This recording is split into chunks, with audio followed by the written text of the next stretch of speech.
모두 일어나셔서 영과 진리로 주일 예배를 하나님께 드리시겠습니다.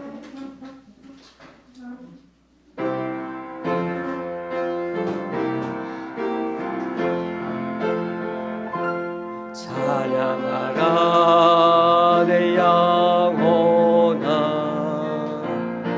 찬양하라 내 영혼아,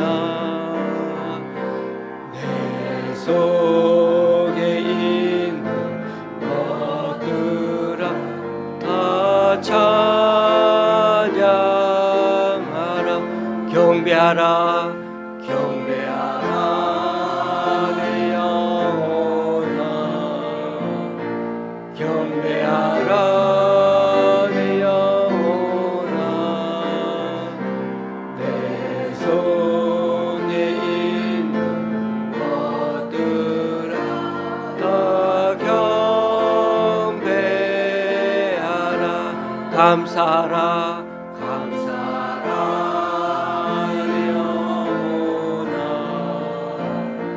감사하라 내 영혼아, 내 속에 있는 것들아 다 감사하라.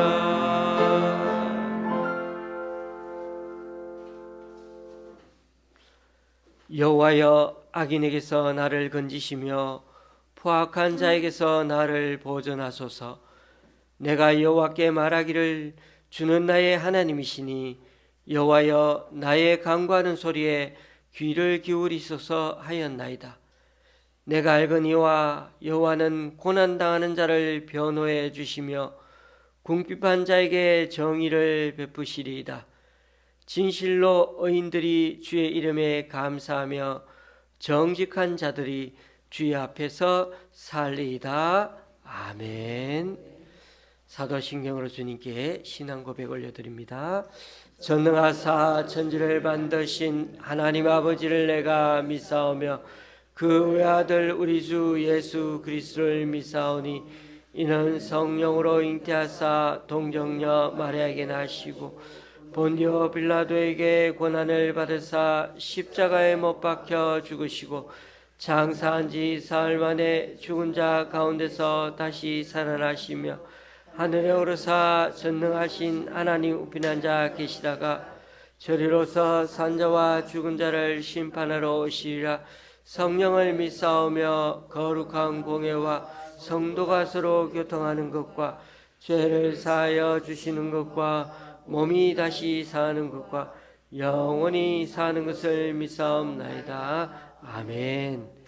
자리에 앉으셔서 찬송 6장 찬양 드리시겠습니다.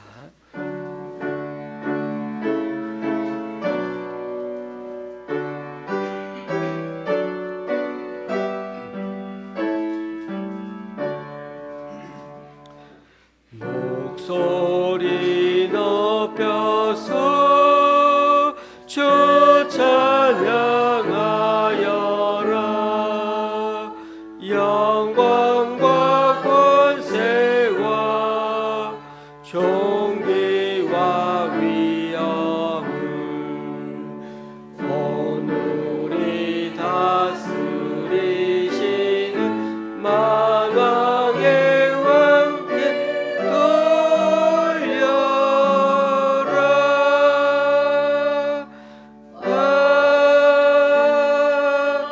아멘.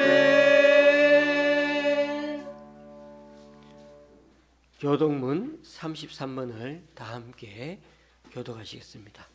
성경책 뒷면에 있는 교독문 33번입니다.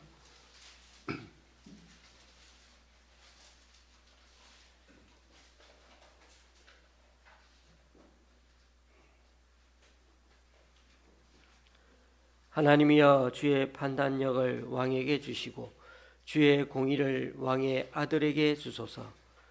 그가 주의 백성을 공의로 재판하며 주의 가난한 자를 정의로 재판하리니 의로 말미암아 산들이 백성에게 평강을 주며 작은 산들도 그리하리로다.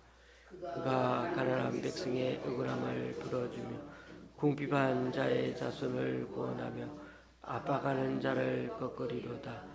그들이 해가 있을 동안에도 주를 두려워하며 달이 있을 동안에도 대대로 그리하리로다. 그는 뱀풀 위에 내리는 땅을 적시는 소낙비같이 내리리니 그의 날에 의인이 흥왕하여 평강의 풍성함이 달이 다할 때까지 이르리로다. 그가 바다에서부터 바다까지와 강에서부터 땅끝까지 다스리니 모든 왕이 그의 앞에 부복하며 모든 민족이 다 그를 섬기리로다. 아멘. 찬송가 209장입니다.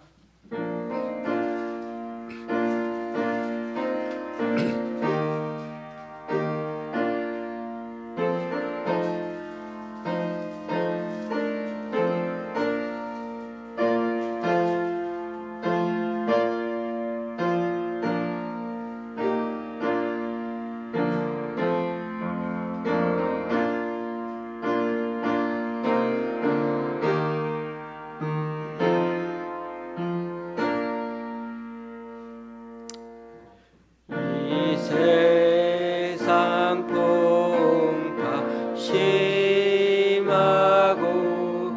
또한 난질고 많으나 나 편히 쉬게 될 곳은 주의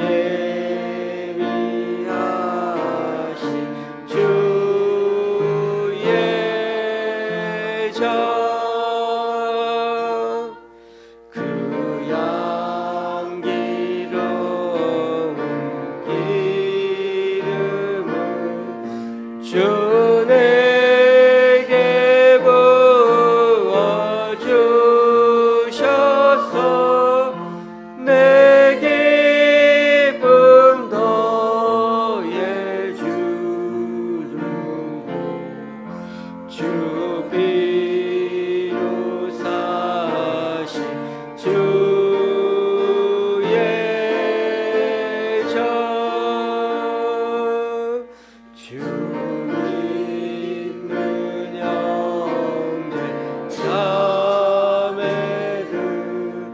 그 몸은 떠나 있어도 그 앞에 기도드리고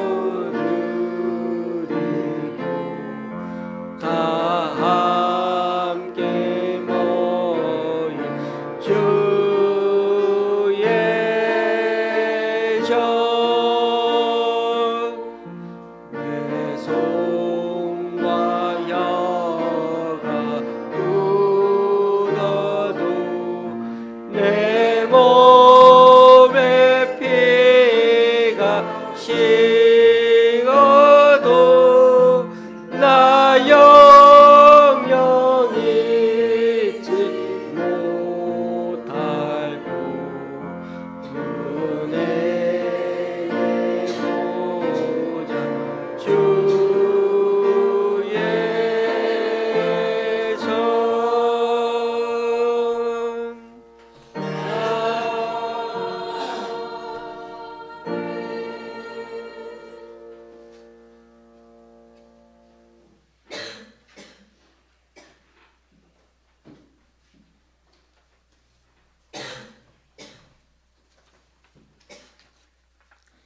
살아계시는 하나님 아버지, 5월의 푸르름이 짙은 녹색의 계절으로 변하여 초여름의 날씨에 이파도 지나고 시원한 그늘을 찾게 되는 나날입니다. 오늘도 사랑하는 성도들과 한자리에 앉아 찬양과 감사로 경배드리게 되어 감사드립니다. 하나님 아버지, 하나님이 사람이 아니시니 거짓말을 하지 않으시고 인생이 아니시니 후회가 없으시도다. 어찌 그 말씀하신 바를 실행치 않으시며 하신 말씀을 실행하지 않으시랴. 거짓과 위선으로 순간순간 제 가운데 빠져 있을지라도 하나님의 편찮는 언약의 말씀으로 일어설 수 있는 것은 은혜의 말씀이 살아있고 활력이 있어 좌우의 날선 어떤 검보다도 예리하여 혼과 영과 관절과 골수를 찔러 쪼개기까지 하며 마음의 생각과 뜻을 감찰하시는 하나님 앞에서 믿음으로 바라보게 하셔서 감사를 드립니다. 하나님 아버지, 이 나라 위정자들에게도 지혜와 계시의 영으로 자유 대한민국을 바로잡아 주시옵고 나라 안에서 서로 싸움과 비방으로 어지럽게 하면 죄의 노예 사탄의 종 노릇하는 것이온데 자기 자신을 살피며 회개하여 그리스도 예수 안에서 하나 되게 하옵소서. 또한 북한 정권이 하루속히 회개하여 신앙의 자유함과 억압으로부터의 해방이 되어 지하의 성도들을 붙들어 주옵소서. 또한 좋은 씨앗교회를 사랑하셔서 천하보다도 더 귀한 영혼들을 보내주시고 교제케 하여 주셔서 감사를 드립니다. 좋은 땅에 씨앗이 마음밭에 떨어져 싹이 움튼 것처럼 한 사람 한 사람이 영생의 선물을 받으며 말씀과 기도로 삶이 변화하여 하나님을 기쁘시게 하는 성도들이 되게 하옵소서. 목사님의 민수기 말씀을 듣습니다. 성령 충만으로 영육간에 강건케 하옵시고 듣는 우리들 각자에게도 세상이 악할지라도 말씀의 힘을 얻고 새롭게 믿음으로 나아갈 수 있도록 붙들어 주시옵소서. 각 믿음의 가정들에게도 주님께서 함께 하셔서 낭망치 말고 다시 오실 주님을 바라볼 수 있도록 믿음을 굳건하게 하여 주시옵소서. 이 모든 기도를 우리를 죄에서 구원하여 주신 예수 그리스도 이름으로 감사기도 드립니다. 아멘.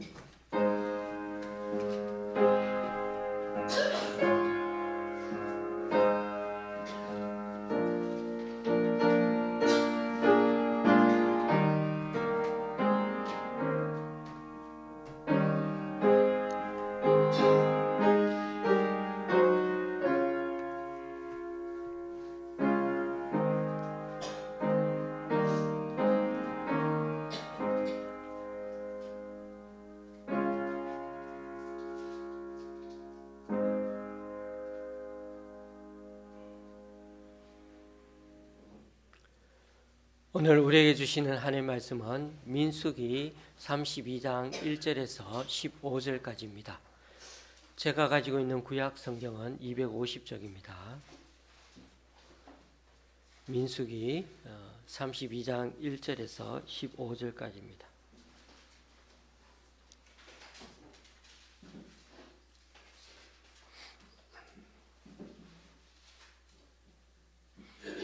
교독하실 때 마지막 절은 같이 읽도록 그렇게 하십니다. 제가 먼저 읽겠습니다. 민수기 32장 1절에서 15절까지.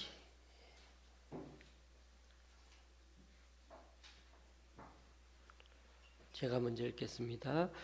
르우벤 자손과 갓 자손은 힘이 많은 가축대를 가졌더라. 그들이 야셀 땅과 길르앗 땅을 본즉 그곳은 목축할 만한 장소인지라. 갓 자손과 르우벤 자손이 와서 모세와 제사장 엘라살과 회중 지휘관들에게 말하여 이르되 아다롯과 디본과 야셀과 니므라와 헤스본과 엘르알레와 스방과 느보와 부온 곧 여호와께서 이스라엘 회중 앞에서 쳐서 멸하신 땅은 목축할 만한 장소요 당신의 종들에게는 가축이 있나이다. 또 이르되 우리가 만일 당신에게 은혜를 입었으면 이 땅을 당신의 종들에게 그들의 소유로 주시고 우리에게 요단강을 건너지 않게 하소서. 모세가 갓 자손과 르우벤 자손에게 이르되 너희 형제들은 싸우러 가거늘 너희는 여기에 앉아 있지라 하느냐. 너희가 어찌하여 이스라엘 자손에게 낙심하게 하여서 여호와께서 그들에게 주신 땅으로 건너갈 수 없게 하려 하느냐. 너희 조상들도 내가 가데스 바네아에서 그 땅을 보라고 보내었을 때 그리하였었나니 그들이 에스골 골짜기에 올라가서 그 땅을 보고 이스라엘 자손을 낙심하게 하여서 여호와께서 그들에게 주신 땅으로 갈 수 없게 하였었느니라. 그때 여호와께서 진노하사 맹세하여 이르시되 애굽에서 나온 자들이 20세 이상으로는 한 사람도 내가 아브라함과 이삭과 야곱에게 맹세한 땅을 결코 보지 못하리니 이는 그들이 나를 온전히 따르지 아니하였음이니라. 15절까지인데 12절에서 15절까지 다 같이 또 읽겠습니다.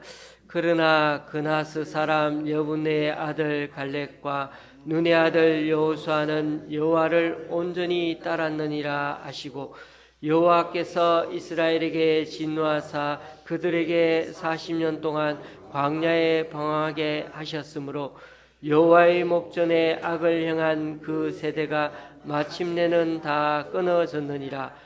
보라, 너희는 너희의 조상의 대를 이어 일어난 죄인의 무리로서 이스라엘을 향하신 여호와의 노를 더욱 심하게 하는도다. 너희가 만일 돌이켜 여호와를 떠나면 여호와께서 다시 이 백성을 광야에 버리시리니 그리하면 너희가 이 모든 백성을 멸망시키리라. 아멘.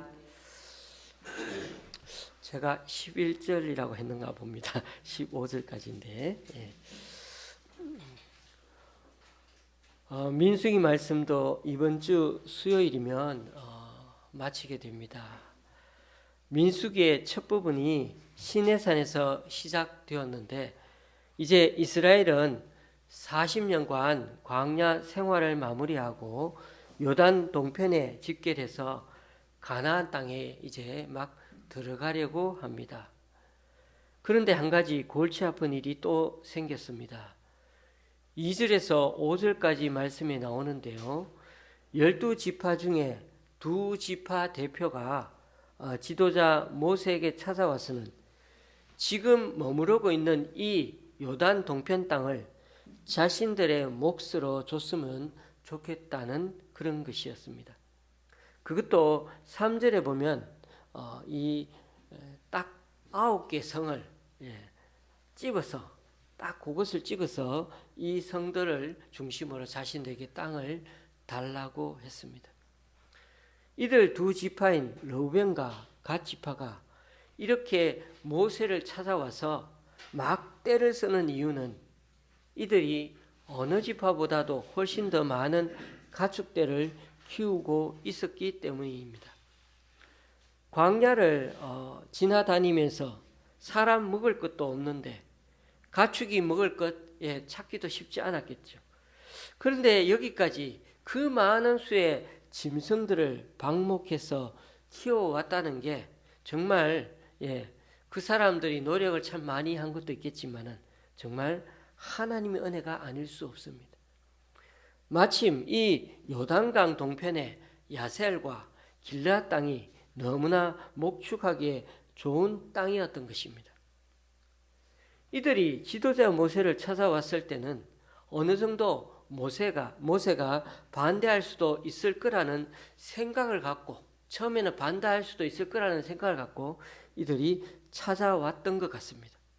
그래서 1차로 모세에게 말하면서 4절에 보면 하나님께서 이곳을 쳐서 모두 지금까지 이기게 만들어 주셔서 자신들이 여기까지 와서 거주하게 되었다는 걸 강조하면서 말하고 있습니다.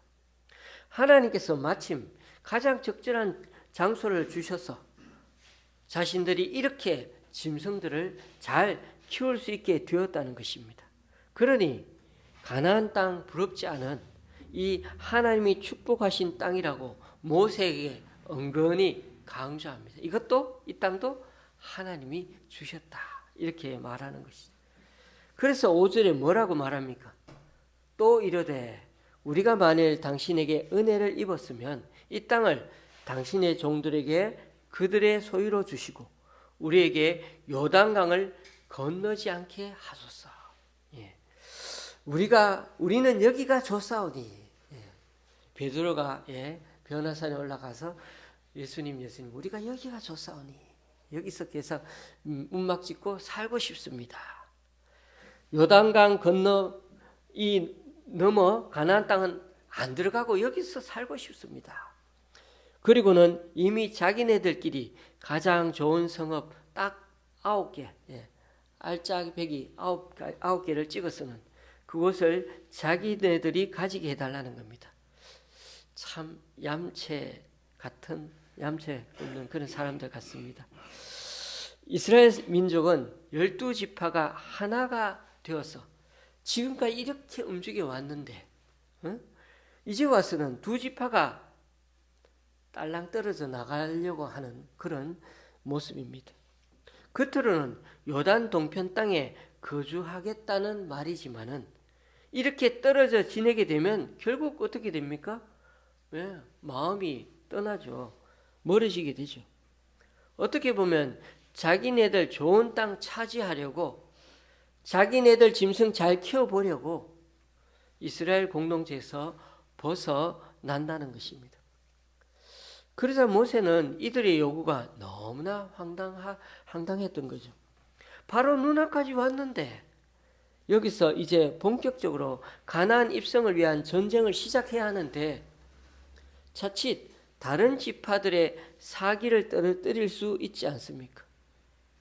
하나님은 이들에게 전쟁이 두려워서 가나안 땅에 못 들어가는 걸 지금까지 다 이기게 해주셔가지고 이렇게 모압 평지를 차지하게 해주셔서 이 샘플을 해가지고 너희들이 앞으로 전쟁하면 가나안 땅에 백전백승할 거야. 이걸 보여주는 것인데 그런데도 이들은 이렇게 고생해서 여기까지 왔는데도 이 2지파 때문에 순식간에 이스라엘 공동체가 갈라지게 될 판입니다.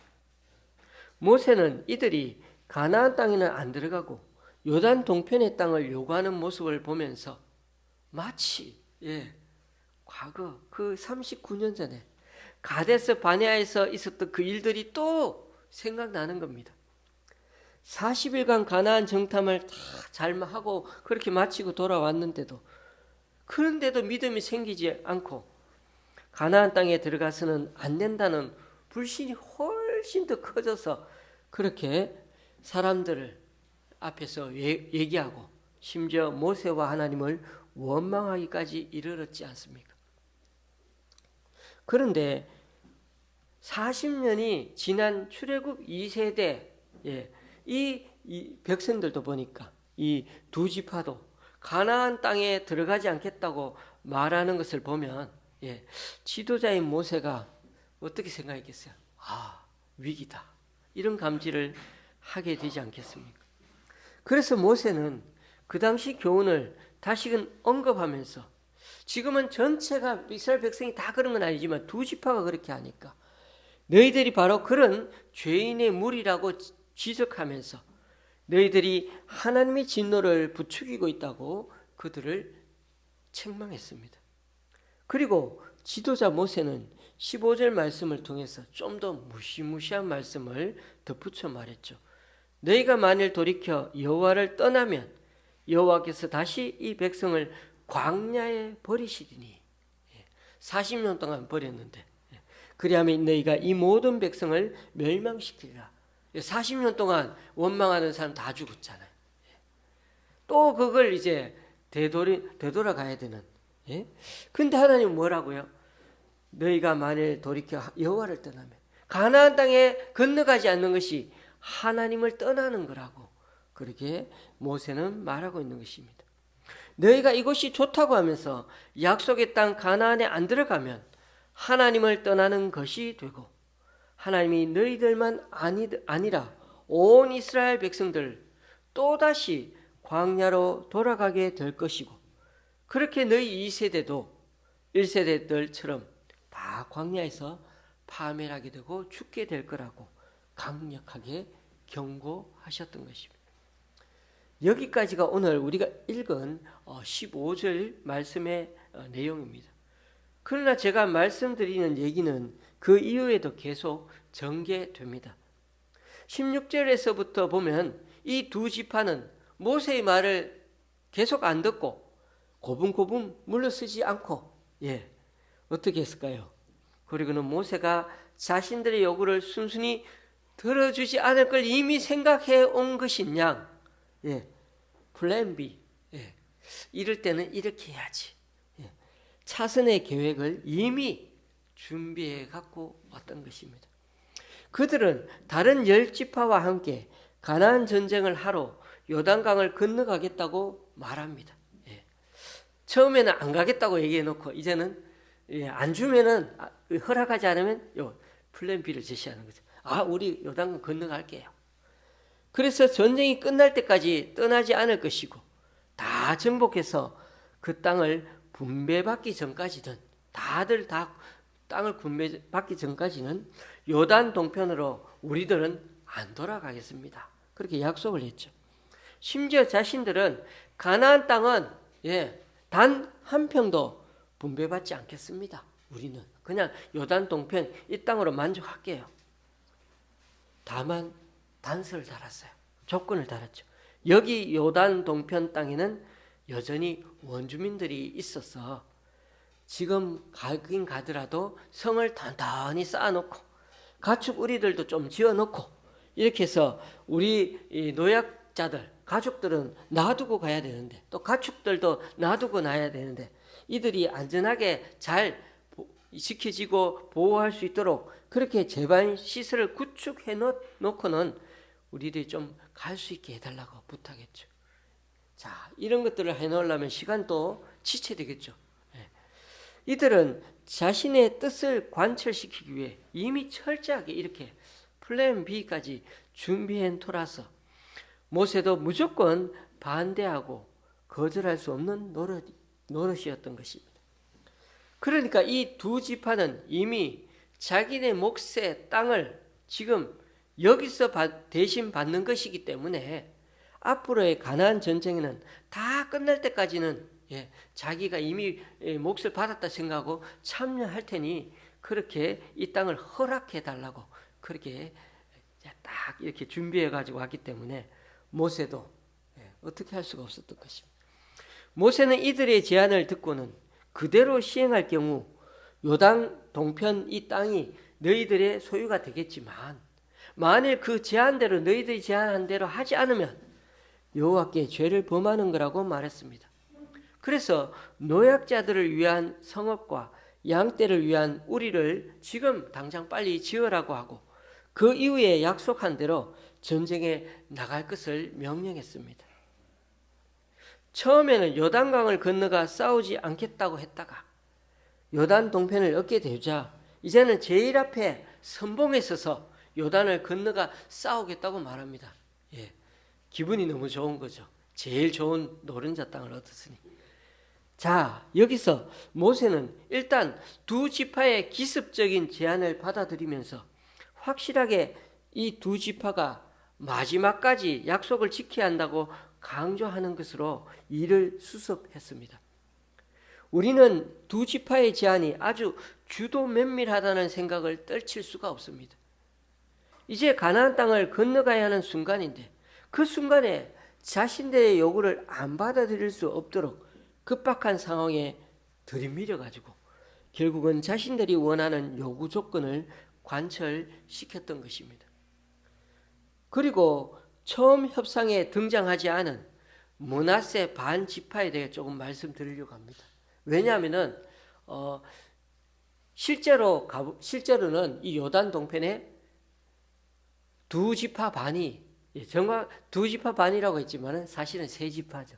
세 지파가 처음에는 협상은 두 지파가 있는데 누군가가 살짝 끼어가지고 세 지파가 그렇게 남게 되었죠. 그 지파가 바로 므낫세 반 지파입니다.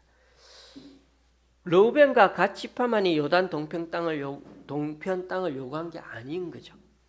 33절에 보면 므낫세 반 지파라는 말이 나오기 시작하고 그 지파가 다름 아닌 므낫세의 장남인 마길의 자손들임을 알 수가 있습니다. 이들은 아모리 왕 옥 군대를 쳐부수는데 아주 혁혁한 큰 공로를 세웠습니다. 그래서 길앗 땅을 이들 므낫세 반지파, 즉 마길의 자손들이 점령해서 임시로 여기에 살고 있었는데, 어떻게 보면 가나안 동쪽에 가장 알짜배기 노른자 땅 같은 곳이었습니다. 이 므낫세 지파는 1차 인구조사 때는 3만 명이었는데 40년이 지나 조사해 보니까 5만 명이나 되어서 늘어날 정도로 그렇게 큰 지파가 되었던 거죠. 마길의 자손이 아닌 므낫세 지파 사람들은 나머지 9지파 사람들이 모두 요단강을 건너갈 때 함께 건너갔고, 거기서 한 지파처럼 이 므낫세 반 지파가 제비뽑기에 참여해서 땅을 할당받기 시작한 것입니다. 그러니 뭐 반지파라고 해도 결국 한 지파죠. 한 지파가 두 개로 나눴다는 것이죠. 문제는 이 므낫세 반지파가 가나안 동쪽 길앗에도 차지하고 가나안 땅도 건너가서 차지한 것처럼 보이지만은, 사실은 이미 이때부터 므낫세는 벌써 두 지파로 나눠진 것이나 다름없습니다. 사사기 초창기 내용에 보면 요셉 지파가 철병거가 있어가지고, 가나안 그 족속 중에 철병거가 있어가 내쫓지 못했다는 말이 나오는데, 이들이 바로 가나안 동쪽에서 자리 잡지 못한 또 다른 므낫세 반 지파 사람들입니다. 므낫세 반 지파 사람들이 여호수아 15장에서 땅을 제비 뽑아 얻었지만 산악지대였고 아직 거기에 원주민들이 살고 있어서 내쫓기가 힘들다고 여호수아에게 하소연하는 장면이 여호수아에 나오죠. 이런 것을 보면 므낫세 반 지파가 동쪽, 서쪽 모두 좋은 땅을 두 군데 다 얻은 게 아니라, 가나안 땅으로 넘어온 므낫세 반 지파는 다른 지파들이 제비를 다 뽑고 난 후에 순위에 밀려서 겨우 척박한 산지 지역을 기업으로 할당받게 된 것으로 보입니다. 어쨌든 이 땅을 분배하고 제비 뽑기 하는데도 상당히 우리가 보기에는 좀 여러 가지 어려움들이 생겼던 것이죠. 어쨌든 세상적인 방법으로 치면 이들 두 지파반, 아니 세 지파로 보면 아주 성공한 협상 작전이었습니다. 그러나 공동체를 보면 다른 지파들이 당연히 불평을 하기 마련인 그런 여건이 된 것이죠. 이들 세 지파가 얻으려 했던 것은 사실 모두 얻어갔습니다. 여기서 우리가 배울 점이, 천국은 침노하는 자의 것이라고 하는데 우리도 하나님의 축복을 차지할 때는 계획을 잘 짜서 제일 먼저 들이미는 게 유리하다, 이런 걸 여기서 배워야 하는 거 아닙니다. 세상에서는 그 방법이 먹히고 뭐 부동산 투기라든 뭐든 다들 그렇게 하죠. 그러나 이들이 모세에게 들이민 이 방법은 결코 하나님의 방법이 아니었습니다. 하나님의 사람들은 생각이 선해야 하고 방법도 선해야 합니다. 이 세 지파가 제일 잘못한 것이 무엇일까요? 그것을 우리는 잘 분별해낼 수 있어야 합니다. 바로 하나님 말씀대로 하지 않았다는 것입니다. 좀 더 정확하게 얘기하면 마지막 순간에, 막판에 하나님 약속을 어겼다는 점입니다. 지금까지 이들이 훈련받은 것은 하나님이 약속하신 땅, 젖과 꿀이 흐르는 땅에 들어가는 것이었습니다. 그런데 이들은 들어가긴 가되 거기서 살지는 않겠다는 것이죠. 너무 웃기죠. 세상과 타협을 본 것이고 하나님 약속에 딴지를 걸어서 자신들의 계획에 맞춰 자신들의 인생을 이제 자기 나름대로 살아가겠다는 것입니다. 겉으로 봐서는 요단강을 건너 가나안 땅에 들어간 것처럼 보이는데, 거기서 선봉에 서서 전쟁을 한 것 같이 보이는데, 그러나 마지막 끝은 같이 살지 않는다는 것입니다. 르우벤, 갓지파, 므낫세 반지파가 힘을 모아 이렇게 모세에게 협상을 하게 된 데는 자신들 지파의 현실적인 이익 때문이었습니다. 가축대가 많았던 이들은 목축하기에 좋은 땅을 보았을 때 욕심이 생겼을 것입니다. 그들은 가나안 땅을 정복하는 것보다는 그 땅에 안주하는 것이 더 편안하게, 더 행복하게 살 수 있을 거라고 생각했던 것입니다.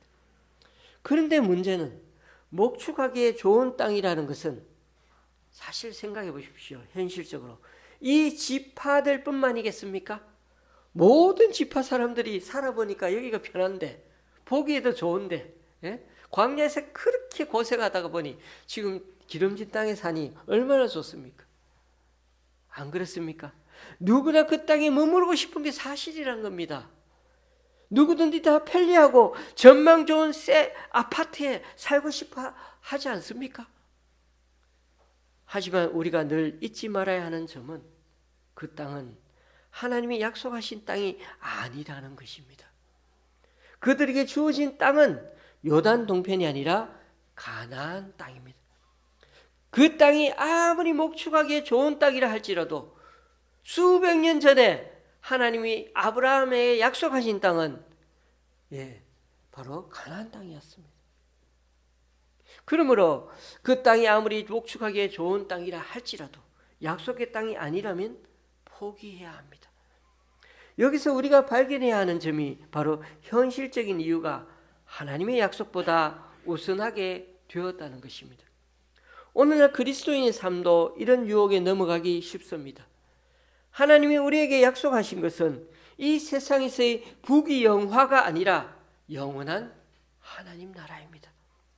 그래서 믿음의 선진들은 더 나은 본향을 사모하면서 이 세상에서 좀 고생하더라도 나그네와 이방인처럼 살아가더라도 그래도 주님께 감사하면서 이 세상의 삶을 그렇게 기쁘게 즐겁게 살아갈 수가 있었던 것입니다.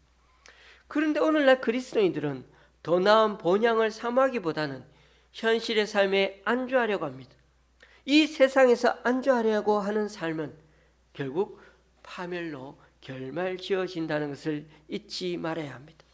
이 세 지파가 눌러앉아 안주해버린 요단 동편 땅은 사사시대를 지나면서 언제 어느 사이 없어졌는지 몰라도 이들은 다 동화되었는지 이스라엘 백성들은 그때 그 세 지파는 그 존재감이 없어졌습니다. 하나도 남아있지 않습니다.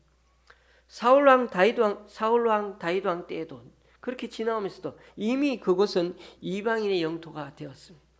그리고 수천 년이 지난 오늘날에도 이곳은 요르단과 레바논이라는 이슬람 국가가 들어서 있을 뿐 이스라엘의 흔적은 전혀 남아있지 않습니다. 교우님들, 지금 내 눈앞에 있는 그 땅이 짐승을 키우기에 더없이 좋을 것 같아도 내 생각보다 하나님의 비전을 끝까지 붙잡아야 합니다. 이 부분은 다음 주에 한 번 더 말씀드리려고 하는데 우리가 하나님 다음 주가 이번 주 수요일에 우리가 하나님 이번 주 수요일이 아니군요. 다음 주 죄송합니다. 다음 주가 바로 성령 강림절이거든요. 우리가 하나님 믿고 성령을 받았다는 것은 우리가 영적인 사고를 하게 되는 것을 의미합니다. 성령을 받았다. 그것은 바로 영적인 사고를 한다는 뜻입니다.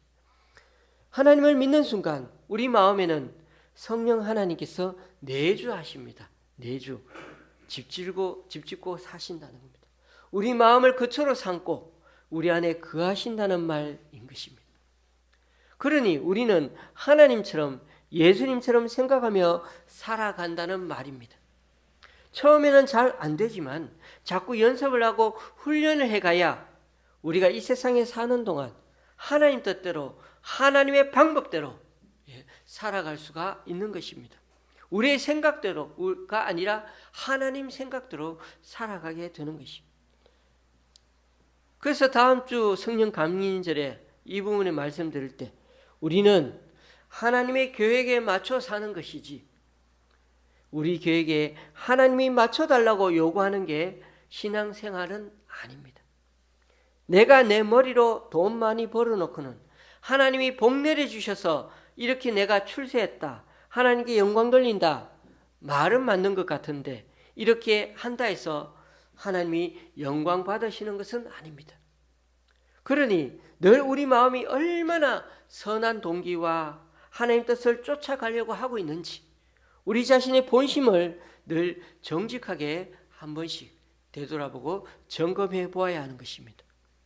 또 한 가지 말씀드리는 것은 이 세 지파가 모의해서 지도자 모세에게 협상안을 제시하는 것 자체가 공동체를 와해시키고 힘을 빼게 만드는 일이었습니다. 그래서 모세는 7절과 9절에서 두 번씩이나 이들이 이스라엘 자손을 낙심하게 만들었다고 강조합니다. 모두가 하나님 말씀대로 가나안 땅으로 들어가려고 하는 그 찰나, 자기네끼리 이미 입을 맞추고 와서는 입을 맞추고 온 그 계획을 들이밀어서 단체 행동을 하면서 지도자 모세를 아주 난감하게 난처하게 콘으로 몰아가고 있었던 것입니다. 그런데 이것이 40년 전에도 똑같았습니다. 40일간 가나안 정탐을 갔다 온 10명의 사람들 보고가 이스라엘 자손들에게 영향을 줘서 다들 가나안 땅에 안 들어가겠노라고 울고불고 하지 않았습니까? 모세를 원망하고 하나님 약속을 의심하게 되지 않았습니까? 몇 사람의 믿음 없는 평가와 말들이 때로는 공동체 전체에 상상할 수 없을 정도로 누룩처럼 영향을 미치게 됩니다. 하나님 편에서 그 부정적인 정탐꾼들의 평가가 얼마나 영향을 미쳤는지 하나님께서는 40일을 40년으로 계산해서 광야에 다시금 떠돌게 만드셨고 결국에는 그 세대 사람들이 모두 가나안으로 들어가지도 못하고 광야에서 생을 마치게 하셨습니다. 교우님들, 요단 동편 땅에 안주하는 것은 곧 사람을 버리는 것과 다름이 없다는 사실을 알아야 합니다.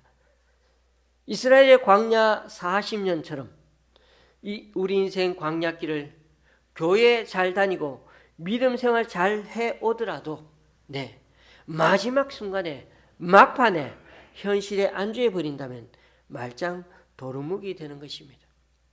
이스라엘 백성들이 막판에 모압 평야 쪽으로 올라가면서 전쟁을 했더니 백전백성 얼마나 일들이 잘 풀리는지 모릅니다. 그러면 막 신나고 우리 자신이 똑똑해서 이 모든 걸 잘 풀어나갔다고 생각하기 쉽습니다. 지금까지 그렇게 일이 잘 안 풀리더니 광야에서 뱅뱅 39년을 돌다가 이제 좀 뭔가 잘 되어가고 있는데 그때 이럴 때 조심해야 하는 것입니다. 그럴수록 우리의 과거를 돌아봐야 합니다. 하나님이 지금까지 매 순간 붙들어 주신 것을 다시금 기억해 봐야 합니다. 지금 이 순간 여기에 서 있는 게 정말 누구의 덕분인지 나인지 아니면 하나님이 조금 도와주신 것인지 아니면 하나님이 처음부터 끝까지 전적으로 이끌어 오셨는지 여기에 대해 분명한 인정과 하나님에 대한 감사 표시가 있어야 한다는 것입니다. 그렇지 않으면 또 내 속에서 나의 자아가 불쑥 일어서서 내 자신이 똑똑해서 자기 자신에게 영광을 돌리게 될 것입니다. 부디 오늘 말씀을 통해 저와 여러분의 인생을 잘 점검해보고 돌아보므로 나의 나 된 것이 하나님의 은혜임을 진심을 다해 고백할 수 있길 바랍니다. 그래서 이번 한 주간의 삶에도 하나님의 사람들은 생각도 선하고 방법도 선해야 한다는 사실을 잊지 마십시다. 약속의 말씀을 붙들고 나아가면 반드시 어려운 길이라 할지라도 그 길을 내주시고 승리하게 해주신다는 이 믿음으로 언젠가는 그리고 또 때가 되면 넉넉히 승리하게 해주시는 그 주님을 우리가 고백할 수 있는 저와 여러분이 되시기를 주님의 이름으로 간절히 축원합니다. 기도하시겠습니다. 주님의 말씀대로 산다는 게 참 쉽지 않구나 하는 것을 오늘도 말씀을 통해 고백합니다. 우리가 조금만 살 것 같으면 조금만 더 이렇게 살아난 것처럼 보이면 어느새 우리 계획과 우리의 욕망대로 살려 하는 것을 오늘 말씀에서도 또 한번 살펴보게 됩니다. 부디 우리 자신의 내면을 잘 들여다보아서 주님이 약속하신 길이 아닌 딴 길로 새지 않도록 늘 우리 안에 계셔서 우리의 양심을 찔러 늘 바른 길로 인도하여 주옵소서. 하나님의 사람은 생각도 선하고 방법도 선한 길로 쫓게 하여 주옵소서. 특히 현실에 앉아여 우리 자신을 스스로 속이고 하나님까지 속이려 드는 그런 교활한 우리 자신의 모습을 버리게 하여 주시고 늘 공동체의 유익을 생각하며 주님의 나라를 위해 살아가려고 하는 그 비전과 열망이 다시금 회복되어서 남은 인생을 더 활기차게 살아가는 우리들 각자가 될 수 있도록 인도하여 주시옵소서. 예수님의 이름으로 기도드리옵나이다. 아멘. 찬송가 347장입니다.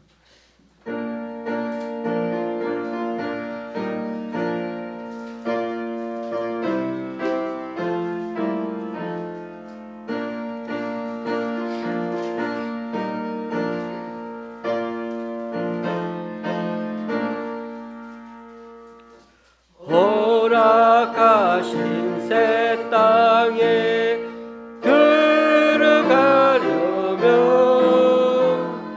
마음의 준비 다하여 힘써 일하세. 여호수아 먼바다 앞으로 가세. 우리 거알쳐서는 주님 품일세. 시험한 땅에도 낙심 말고서 마음의 걱정 버리고 힘써 일하세. 여호수아 먼바다 앞으로 가세. 우리 거알쳐서는 주님 품일세.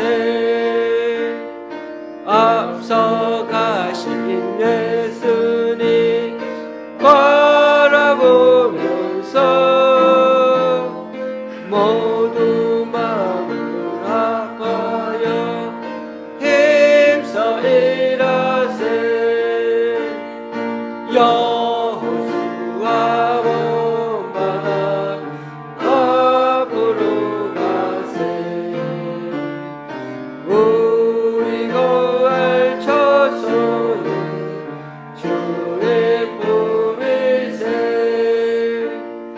일할 곳이 아직도 많이 있으니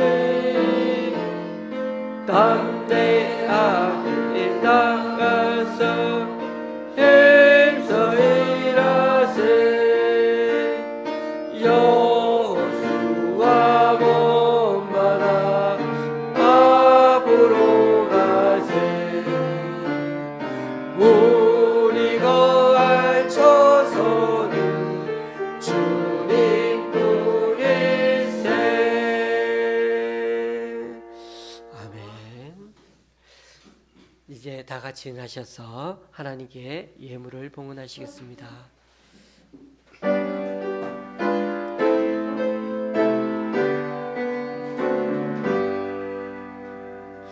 나의 보아들이니 주여 받아주셔서 하늘나라 위하여 주 뜻대로 나의 보아들이니 나의 보아들이니 주여 받아주셔서 하늘나라 위하여 주 뜻대로 쓰소서.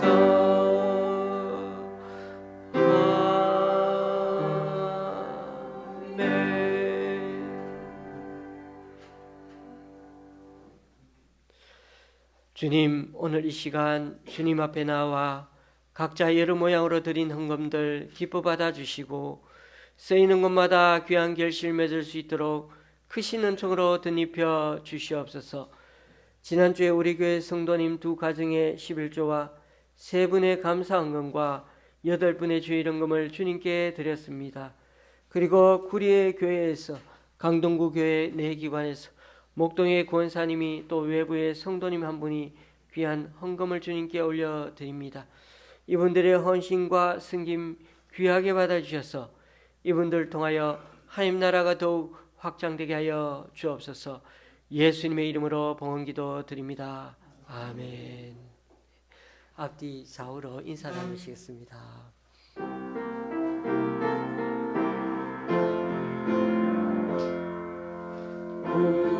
우리에게 양하신 여호와의 인자심이 크고 그러나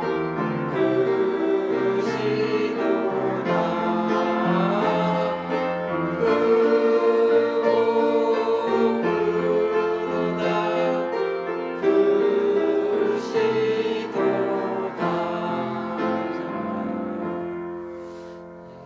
자리에 앉으셔야 되겠습니다.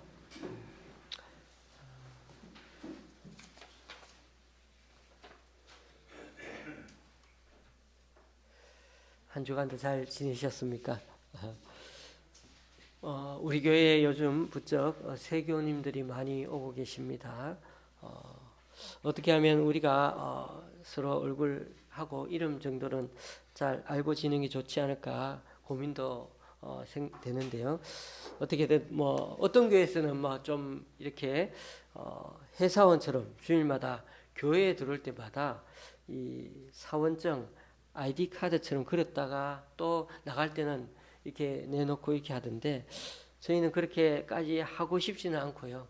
그러면 또 여러 가지 비용도 들고 하는데 그보다는 그냥 한번 생각해 보겠습니다. 어떻게 하면은 우리가 얼굴하고 이름하고 알 수 있는지 그렇게 한번 생각해 보겠습니다. 우리 새 교우님들은 오셨는데 여기 이제 주보에 보면 찬송할 때 간단한 찬송들은 이렇게 저희가 제목을 찬송 가사를 적었습니다. 첫 번째 하고 첫 번째 줄에도 나오고 예물봉헌성 인사 때 그렇게 부르는 찬송은 거기에다가 기재해 놓았습니다. 우리 성도님 중에 여전히 경제적으로 힘든 분도 계시고 건강이 안 좋은 분도 계십니다. 생각나실 때마다 기도 좀 부탁드리겠습니다. 다음 주일이 성령 강림절입니다. 구약 성경으로 보면 이 날이 또 맥추절에 해당되기도 합니다. 예배 후에 함께 식사하실 때 맛있게 식사하시고 교제 나누고 그렇게 돌아가시면 되겠습니다. 찬송가 53장입니다.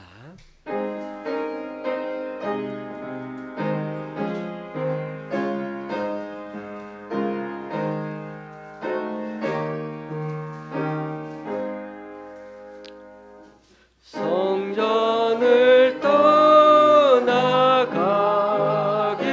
전 머리를 숙일 때 주께서 함께 계시고 복 내려 주소서. 집으로 돌아가는 길 주동행하시고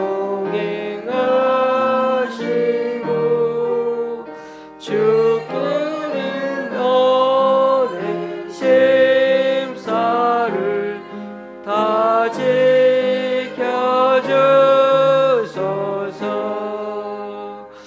거룩한 날이 다가고 소년이 되도록 주님 안에